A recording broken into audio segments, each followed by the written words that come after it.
女人直直盯着男人身后的墙壁，她惊恐地发现那里竟然长着一只眼睛。不仅如此，当他们看向床底时，竟然发现里面有一个蠕动的石头堆。原来眼睛和石头堆都属于同一个人，也就是喜欢偷窥的隔壁老王。因为长时间的偷窥，他已经和墙壁融为了一体。不过不仅是老王一个人融进了墙壁，这个世界的每样东西都在发生着融合。喜欢宅家的朋友快起来走一走，要不然融合的时候就会像他一样变成床了。这里是驰名电影，带你看懂每部电影里的名场面。故事要从一次加班说起。比利时布鲁塞尔公寓内，设计师史丹利正对着电脑屏幕苦思冥想，手指在键盘上敲敲停停。然而就在他苦苦思考设计思路的时候，社区办公室的电话突然打破了寂静。Je suis Dominique Lelièvre de l'Institut Chogajipa.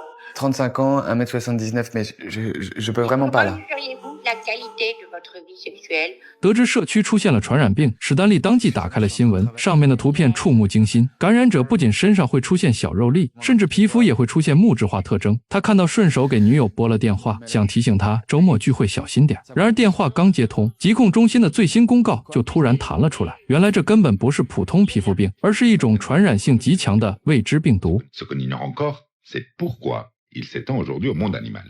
史丹利盯着疾控中心的公告，下一秒立即冲进卫生间。他脱掉上衣，对着镜子仔细检查全身，确认没有可疑的肉粒或凸起，才长舒一口气。就在这时，门铃突然响起。史丹利透过猫眼一看，门口竟是女友娜娜。原来他所在的社区早上突然接到了风险通知，社区要求所有住户留在家里，不得外出。趁着防疫人员还没到位，他果断溜出来投奔男友。娜娜也是心大，竟然不怕自己感染了传染给男友。史丹利刚要开口询问他的健康状况，娜娜就一个箭步扑上来，紧紧抱住他。等两人从不知天地为何物中回过神来，已经是3分钟后的事了。放心不下的史丹利还是找来放大镜，硬是亡羊补牢一样，按着娜娜从头到脚检查了一遍，确认她没有感染后，才侥幸地放下心来。然而正当两人正讨论着病毒的来历，窗外突然传来刺耳的警笛声。史丹利掀开窗帘一看，几个全副武装的工作人员正围着街角的流浪汉忙活。诡异的是，老人的下半身竟和柏油马路融为一体，救援人员怎么拔都无济于事，最后只得竖起路障将他围起来。史丹利和娜娜看得目瞪口呆，殊不知更骇人的消息还在后面。当天傍晚的紧急通告解开了谜底，原来这种病毒还会导致感染者与接触物发生融合，如果接触金属就会变金属人，如果碰到木头就会变成树人。这设定简直太湮灭了，因为两者都构建了一个颠覆物理法则的世界，在这世界里面简直啥都能融合。湮灭中鳄鱼长鲨鱼齿，植物具有人形的设定，就像本片的人墙融合人床童话。第二天天没亮，史丹利就冲去超市抢购物资，回家后他用塑料布密封所有门窗，里里外外消杀3遍，还挨个提醒亲朋好友，可惜没人当回事儿，照常聚会玩乐。真是好言难劝该死的鬼。短短数日，疫情就变成了爆炸式蔓延，甚至法国沦陷率高达 98%。 为了管控疫情传播，各国纷纷紧急启动最高级别防控，可连医护人员都接连中招，防疫体系濒临崩溃。疫情背景下的隔离与异化主题，此时获得了毛骨悚然的现实映射。当娜娜带着行李逃离封锁社区时，这个场景与当年欧美民众的自由选择形成了微妙的呼应。片中对隔离公寓的刻画，塑料布封窗，物资短缺，通讯中断，简直和美国底层家庭的状态一模一样。更值得玩味的是病毒传播设定，法国 98% 感染率的数据明显戏仿了欧美群体免疫策略的失败实践，而防疫人员最终被感染的情节则精准戳破了精准防控的幻想。这些细节让影片超越了简单科幻惊悚的范畴，成为一面折射疫情社会心理的棱镜。此时隔离政策造成的社交断绝，何尝不是另一种意义上的人体与物品同化？正当史丹利暗自庆幸准备充分时，公寓突然断电。史丹利联系了社区，想问问什么情况，可社区电话永远占线，他只好把自行车改装成发电机。靠着这台简陋的设备，娜娜勉强打开电脑，却发现网络早已中断。更惊悚的是，他发现地板上莫名出现了碎石，刚捡走一块又掉下来一块。当他趴下查看时，顿时呆住了。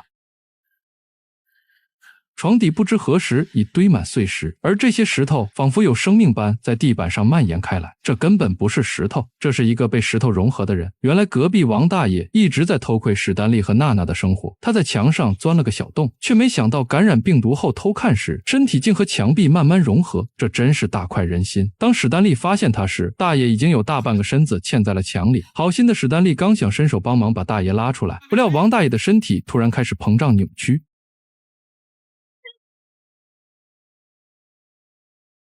千钧一发之际，史丹利一个飞扑护住娜娜，伴随着一声闷响，王大爷的身体炸裂开来，碎石块溅得满地都是。史丹利虽然护住了女友，自己却被飞石击中多处。娜娜手忙脚乱地把浑身是血的男友拖到床上，却在清理伤口时惊恐地发现，那些碎石正以肉眼可见的速度与史丹利的皮肉融合。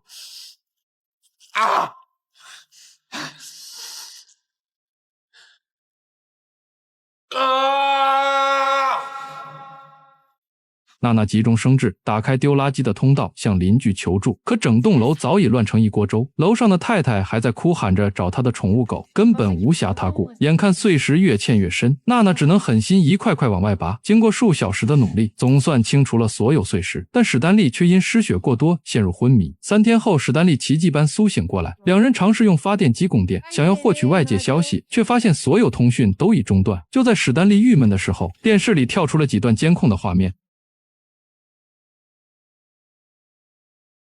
很显然，疾控中心此时也已经沦陷了。正当两人面面相觑时，窗外突然传来诡异的刮擦声。娜娜凑近查看，突然惊恐地发现，声音竟然来自封窗的木板。原来楼上太太的狗子不知何时已与木板融为一体。还好史丹利反应快，他眼疾手快地拉着娜娜躲进储物间，却发现空间正在诡异地缩小，两人被挤得喘不过来气。原来幸存的王大爷已经与整面墙壁完成融合，这并不代表他死了，反而此时他可以操纵墙壁蠕动着向他们逼近。慌乱中，史丹利握紧手中的水果刀，娜娜回头看去，突然发现墙壁发出了动静。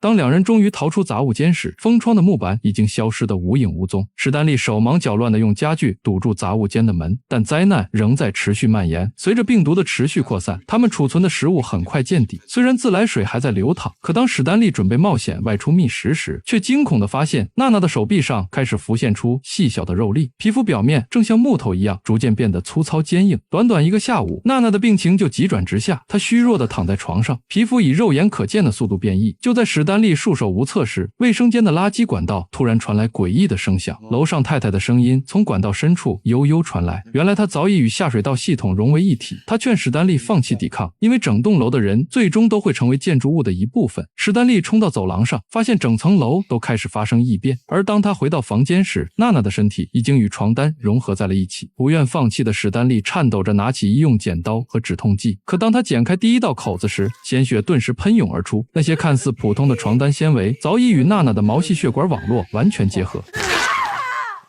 史丹利抓起枕头想为娜娜止血，却眼睁睁看着枕头被伤口吸收了。娜娜的身体与床单的融合已不可逆转，他只能不知所措地看着娜娜和床单同化。娜娜让史丹利快走，再留在公寓他也会被同化。可史丹利却舍不得娜娜，而且所有的人类都被同化了，他又能跑到哪儿去呢？不知过了多久，娜娜的轮廓渐渐模糊，最终完全消失在织物纹理中，只剩下一张微微起伏的床单。就在这时，整栋公寓突然剧烈痉挛，墙壁开始收缩，竟然还传出了心跳声。史丹利跌跌撞撞冲出房间，发现走廊已变成蠕动的肠道，黏腻的肉壁有节奏地收缩着，看来是某个邻居已经被墙壁同化了。看着涌过来的肠道，史丹利惊慌地想要逃走，可他又能跑到哪里去呢？就在史丹利绝望的时候，他意外跌入了一条狭窄通道，坠入了黑暗的深渊。当他在温热的液体中苏醒时，发现身旁竟然有一个女人，原来女人也是公寓里的幸存者。她告诉史丹利，这里是公寓的消化系统，想要离开这里就需要刺激肠道。听到女人的话，史丹利只能学着对方的方式，两人拼命刺激敏感的内壁，终于在肠道的剧烈痉挛中被拉到了街上。此时昏黄的天空飘落着细胞状的雪花，回头望去，曾经的公寓已经变成了肉块立方体。就在史丹利和丽莎发呆的时候，撤离无人机出现在了身旁，同时街角陆续走出其他幸存者。当丽莎跟随人群离去时，史丹利却靠着肉瘤化的建筑缓缓滑坐在地，他没有选择离开，不知不觉中他睡了过去。在逐渐模糊的意识里，他感觉自己正融入某个浩瀚的存在。然而在史丹利消失的瞬间，整个星球也开始了终极蜕变，所有物质都在共鸣中重组，最终地球本身变成了全新的生命形态，重新悬浮在了宇宙中。这部电影以一场诡异的病毒灾难为开端，最终演变成了人类的集体异化。王大爷因偷窥而与墙壁融合，这个情节暗含深意，因为在克苏鲁式的恐怖中，人类那些阴暗的欲望往往最先招致毁灭。病毒扩散的过程展现了惊人的想象力，从皮肤异变到物体融合，折，再到整栋公寓活体化，层层递进的恐怖感让人窒息。然而故事并未停留在表面恐怖，而是将视角提升到物种存续的层面。作品成功继承了克苏鲁神话万物有灵的核心理念，人类在高等生命眼中不过是进化链条上的过渡品。当史丹利选择留在异化的公寓旁时，也暗示着人类终将臣服于更宏大的存在。这种不提供救赎的结局，恰恰也是克苏鲁电影要表达的，因为在浩瀚宇宙中，人类的挣扎与情感都微不足道。除此之外，湮灭中闪光区域拟态人类的行为，与本片地球觉醒为高等生命的结局，共同揭示了人类在宇宙进化链中的微不足道。当湮灭女主角发现自身被复制时，突然陷入了我是谁的迷茫，与本片史丹利选择留在异化公寓前的状态简直如出一辙。而近年生物学界水平基因转移的研究成果，更是为这类强制进化题材提供了科学依据。或许人类恐惧的并非变异本身，而是发现人类从来都不是进化的终点。可惜这部电影的后期节奏稍显仓促，让人感觉有些莫名其妙。若能对集体异化过程进行更细致的描写，那么整体完成度会更高。不是所有电影都有现实的结局，但是每场恐惧都有真实的源头。我是驰明，我们下一部电影再见。